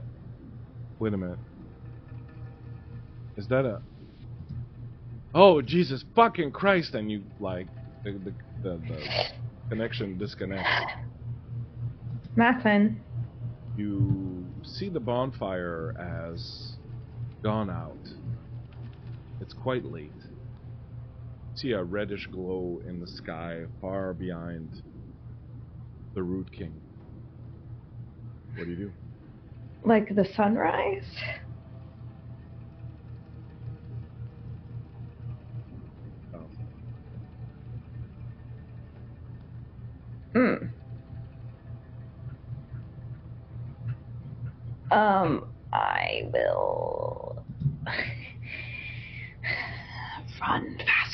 I will run faster. I will run faster to the bonfire, because it was my job to keep the lights off and go.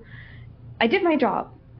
That's where Grayson's supposed to go to, and I don't know if Grayson's back yet. That's the only reason why they would turn it off, right? That's the only reason why it would be off. As you run towards the bonfire, you hear in the distance behind you Rebecca's voice calling out. It's not real, it's not real, it's not real, it's not real, it's not real. Up on the hill, the hare is coursing, the hare is running.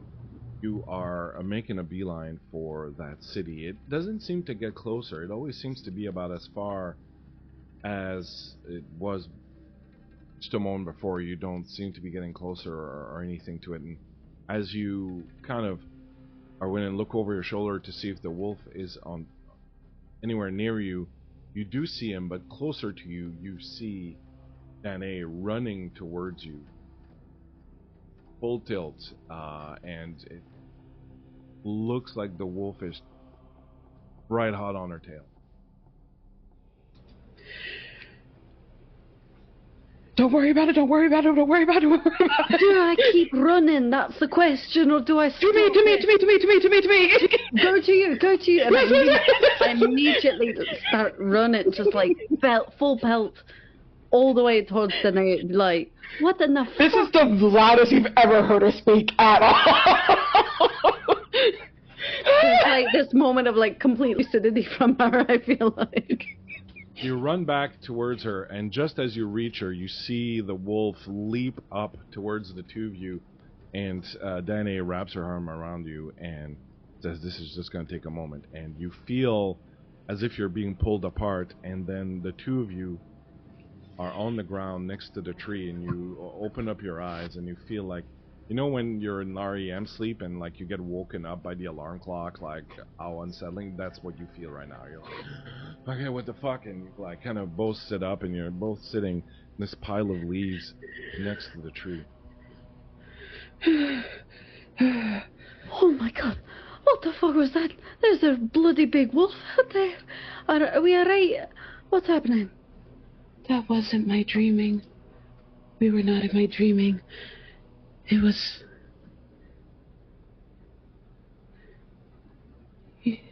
Something was hunting you. I don't think it was supposed to, but yet it was. It wasn't my dreaming. Something taunting me. Taunting and saying I wasn't supposed to be there, but I wasn't supposed to be there. And I wasn't supposed to be there. I was at the cave. And yet, then I wasn't. I got dirt for you. Did I upset it? You got dirt for me. I got dirt for you. But then I was there, and I wasn't supposed to be there. I've got a distinct feeling that things are a little bit, not how they're supposed to be for this kind of ritual. Especially when you notice that the bonfire is completely dark. Oh fuck, great.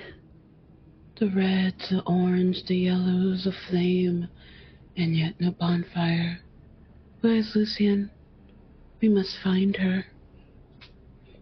You see Lucienne actually running right now from the village, full tilt towards the bonfire. Well, that's easy. Let's go to her.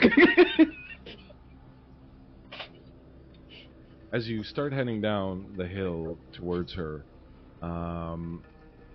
you see Lucienne running towards you from towards where the Root King is. DANAI and Grayson. Grayson entirely covered in white with these strange twigs that make like rabbit ears on her head, and the two of them are like running full tilt towards you. You see no one around. There's nobody around. Okay, you're back. You're back.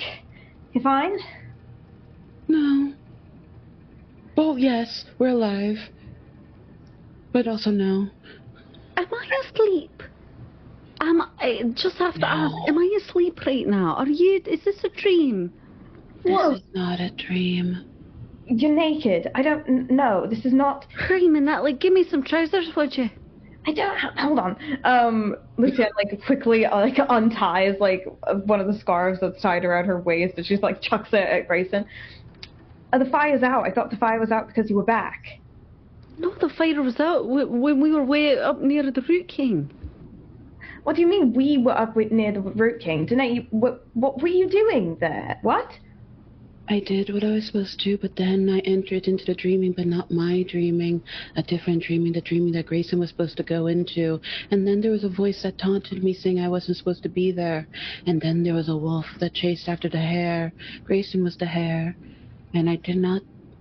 It felt wrong. So I pulled us out.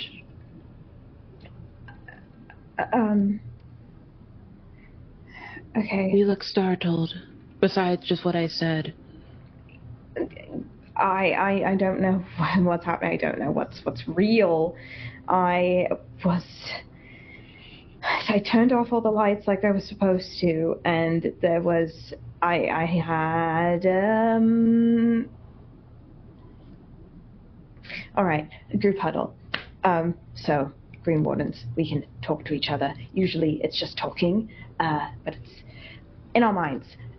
Usually I can't see what they see, but I saw Macklin in the woods running from something, being chased, and I called Rowan, and Rowan said that it wasn't real, that it was a test, and that there was no way that I could have experienced what I experienced. But then Macklin called me again afterwards when I was walking to the bonfire and said, I don't know what happened. He was there, and then something got him, I think. I don't know. Something big was chasing him in the woods, and he asked me if the village was fine, and I thought the village was fine because the bonfire was still on.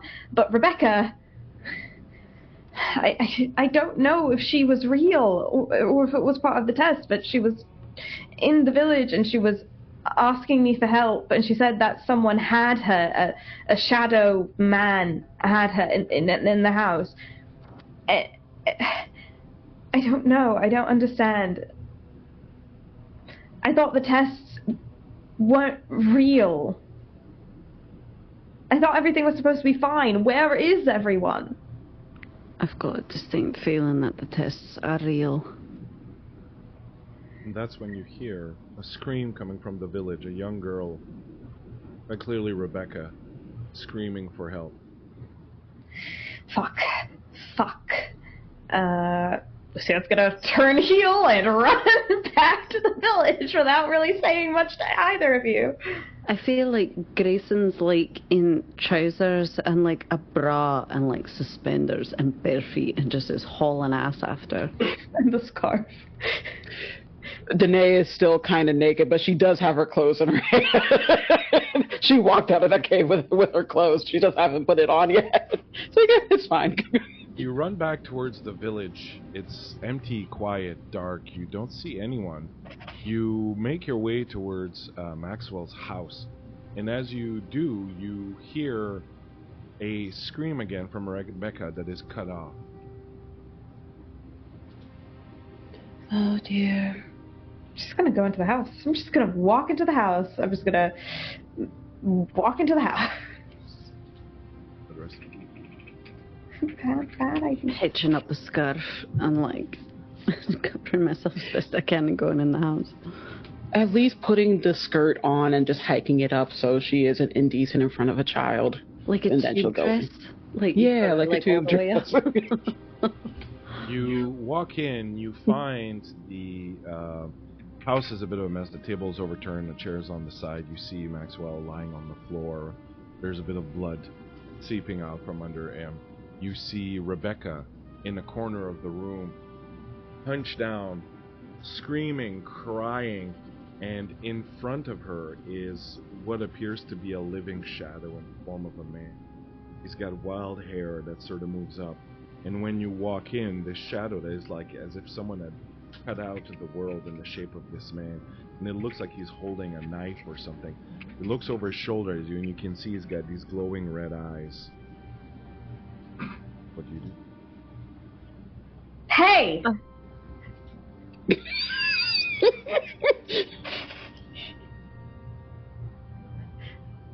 That was great.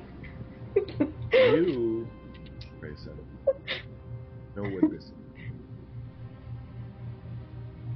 You try to remember what Nicodemus told you about the Nightfall, about how once they accept a contract on someone's life, nothing can prevent them from getting the kill. Nothing can stop them. Nothing at all.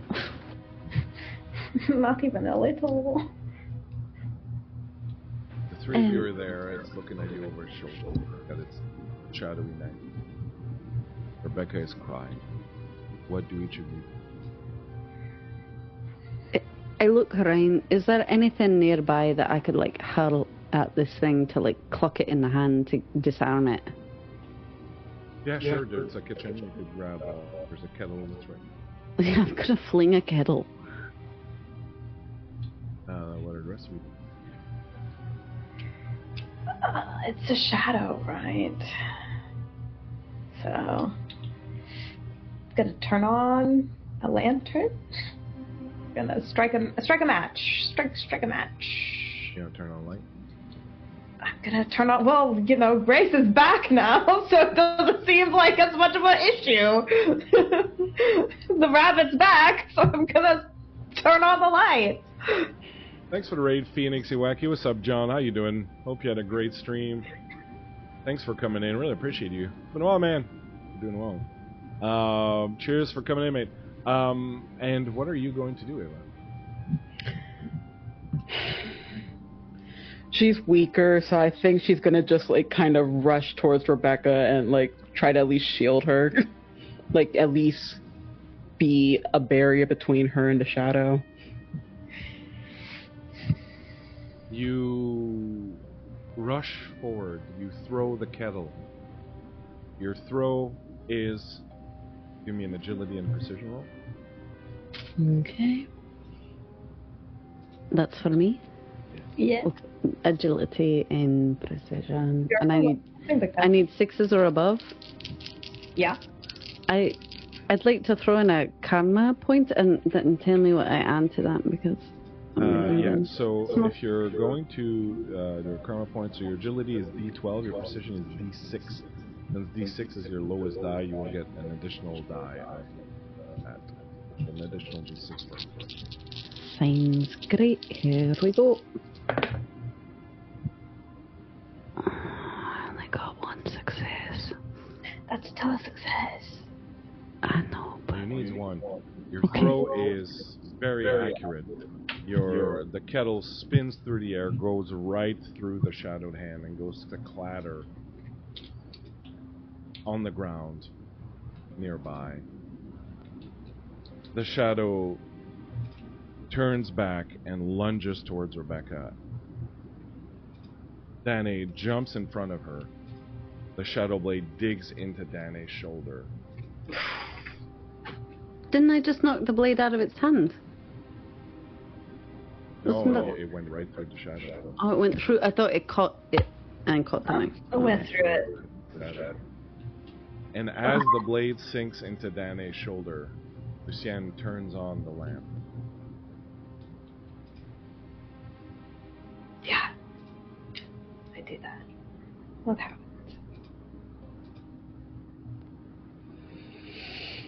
The four of you wake up in the kitchen. Uh-oh. Rebecca is trying to wake up DANAI. She's like, DANAI, wake up, please wake up, please wake up. You open your eyes, you are looking up at Rebecca. The house is a mess. Maxwell is still on the ground bleeding. Three of you sit up. It's morning. Dawn has come, with a little bit of sunlight filtering the window.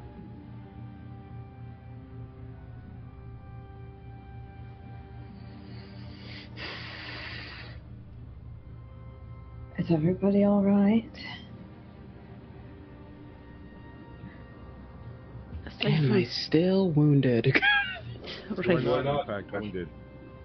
Maxwell is stirring and he kind of gets up and he sees Rebecca's like, Becky, he kind of crawls over to her and he's like, Daddy, and she jumps over into his arm and he grabs her and he holds her and he looks at the three.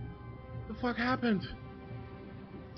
There's a great bloody shadow monster in your kitchen here, mate. I saw it. It came in. I couldn't do anything to it. It was just hyper-focused on Rebecca. I was just going for her. I tried everything to stop it. Nothing worked, and then it hit me. Are you okay there? Are you okay? She's like, yeah, I'm okay, Dad. DANAI saved me. DANAI saved me. Thank you, DANAI. Thank you. And he just holds her and DANAI, you got a bit stabbed. Are you all right? Are you still? Are you all right?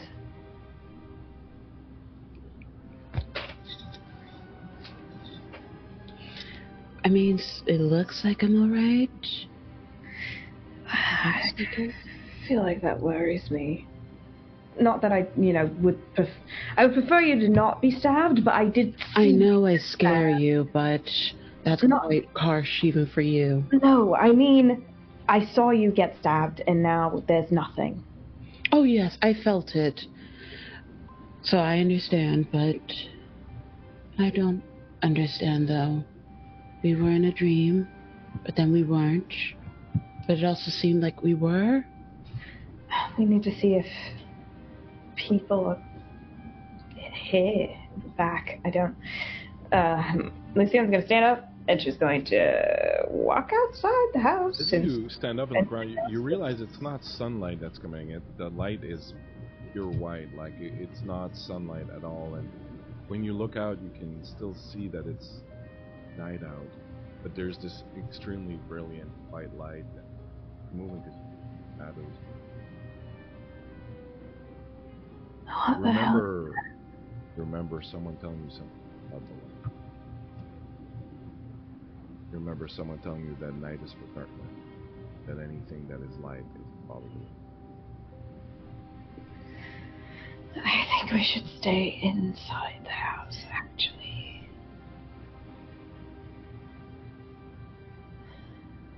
I don't understand. I thought we did everything right. Well, that's not like the ritual actually got completed, so... Bleak, I have a clarifying question. I didn't say out loud that DANAI cut herself during her portion of the ritual. Are we assuming she did? Because in my brain I thought I did, but I realized I did not say that out loud. So is this DANAI panicking? He's like, oh no, maybe I fucked up. No, that's fine. Yeah. Okay, good. It's like, oh no, was it me? He's cutting it up for a ritual that was gonna fail anyway. I knew that, but I didn't know if it was also like, did I fuck it up wrong? Okay, she's not panicked then. Okay, great.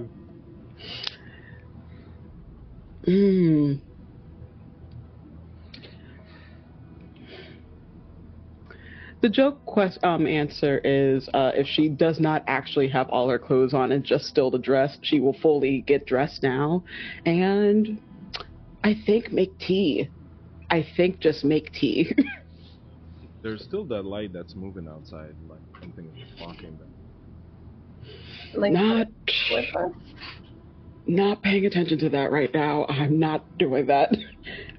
Could I... Is there something to roll to discern what that might be? Like, I know it's bad, but... Well, you can look out the window. Bad. Oh, well, I'll look out the fucking window then. He's so sassy. I'm looking out the window and I'm unhappy about it. You look out the window and you see, coming down the cobblestone lane, this beautiful, ghostly, almost luminescent white stag. And as it's approaching, the light is emanating from it, and you see, hovering in the air between its antlers, is what appears to be a glowing sword. Or a cross. Something like it. And this stag is giant. It's like maybe 12 feet tall. And it's walking slowly. And as it walks, the light comes with it.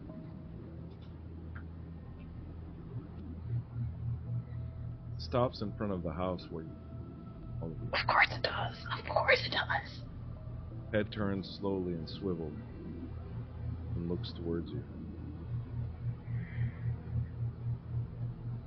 Then it looks away again and continues walking down, and as it does, the light follows it.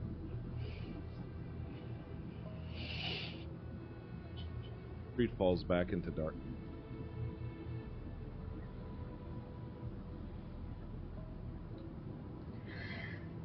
Well, I'm gonna make tea and meditate on that. right. Yeah, we shouldn't shouldn't engage. Should not engage with that at all. It's not supposed to be bright outside at night, and that thing is very bright. Maybe this is still part of the test somehow. Maybe this is all just not real. Sorry, to clarify, did it pass the window and it's still walking down the street, or it's gone completely? No, it's walking down towards Western. I know you want to make tea and you don't want to get involved, but there's a fucking great stag lady or person walking down the street, so I'm just gonna, and I just walk out and I start following it slowly from the shadows. Oh my god, oh my god, oh my god. We're going to die. Alright, okay. I'm sure we won't die. Maybe maimed. You've already been stabbed, so I think our chances... And I got better. Well, this is such a bad plan. This is not even a plan. It's not a plan at all. And she's gonna follow me. Full, like, dipping out of the shadows and, like, waiting until the light clears and then running. So I'm, like, not in the sphere of the light. So you make tea while the other two follow the stag? No, I go. Fine, you can stay if you want. Do whatever you think. No, I'll be a part of the story. Maxwell This is one moment of being black can't help me. Maxwell follows also with the rest of you. Four of you walk down the street following the stag, and as it goes into the green, you can see all the rest of the villagers all around the bonfire, which is lit up. All of them asleep, all lying on the ground around. States of disarray and having had a fantastic bacchanal. All are asleep there, and the stag doesn't even stop. It just walks past them, continues towards the tree. As that's happening, I'm gonna pause and find, like, I'm assuming my clothing has been piled up somewhere nearby, probably. So I'd be putting that on and, like, re-gearing up as I, like, kind of just, like, watch it from the, just, like, real quickly. You follow the stag. It climbs all the way up to the Root King. As it approaches, you can see in the east first amber colors of dawn breaking in the sky.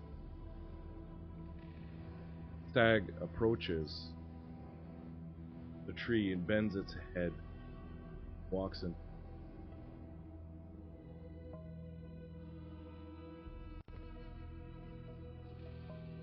I look back to see if the other two are nearby.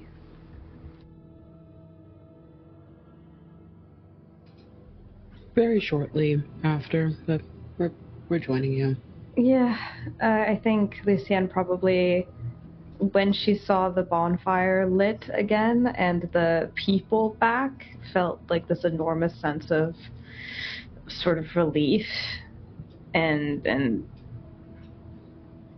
she, like, sort of casts her gaze over all of them. As soon as she sees Rowan, she kind of, like, skips over him. She doesn't really need to see all that. But she's like, okay, I didn't fuck it up. I didn't fuck it up. Something else is happening. It wasn't my fault. I didn't do this. And she'll join the crew. What do you do? Follow the stag in? Yeah, we follow the stag in. I think whatever the equivalent of, like, stealthing in to make sure it doesn't hear us. But, like, clearly there's a great fucking stag walking through the village. Gonna fucking follow it. I think it pretty much came to our door and asked us to follow it. Is what Bleakseason goes, here's a cotton candy monster. Definitely don't follow it. It'll be fine. Ava being like, I don't want to, but I guess I'm here. I should. Maxwell says, I'm not going in there. I'm going to be out here with Becca. Kind of holds her and keeps her back, and three of you walk in, and as you descend into the room, you see Edith and Boulder and Bronwyn all asleep together. And there is that throne that you saw earlier, Ava, that kind of sculpted straight out of the tree. And when you walk in, sitting on the throne is a knightly figure in green armor with a helmet, and the helmet is adorned with staghorn. There is a brilliant sword that's kind of like the crest and the helmet, and it sits there in that throne. This massive, it's like 8-9 feet tall. This knight just sitting on this massive throne. As you walk in, it's sitting there, not moving.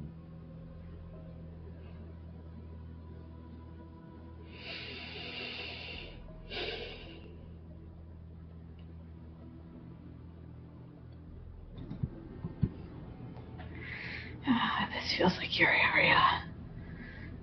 DANAI. Go say hello to it. We'll be right here.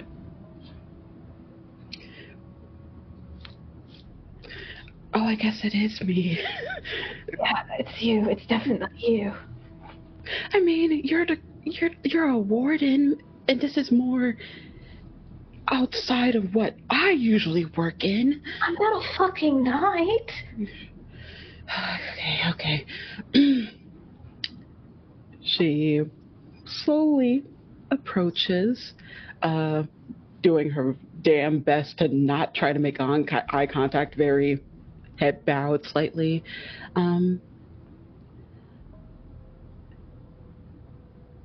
We are honored to be in your presence.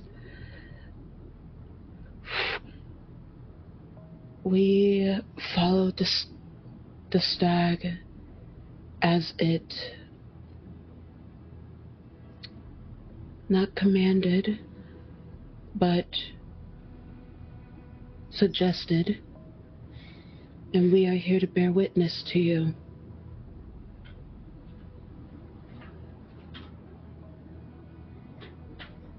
No response for a while, and then the helmet moves and stares at you. You can see it's dark black in that sword-shaped hole in that helmet. It's pitch black in there, and it moves and kind of takes you in, and then leans forward very slowly, making no sound, and brings its face like, Still not looking. you smell its, there's a scent of moss and rain and heat, all these things just sort of wafting out of it.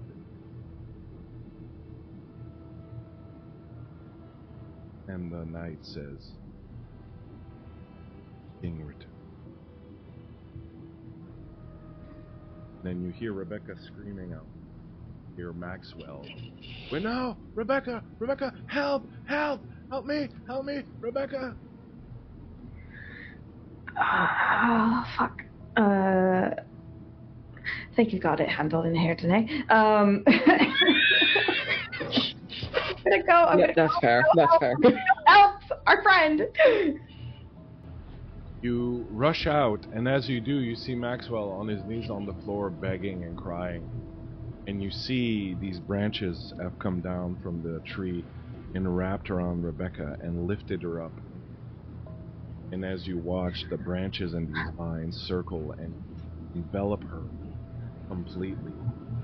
Her last scream is completely muffled and then disappears as she's held aloft into the air by the Root King.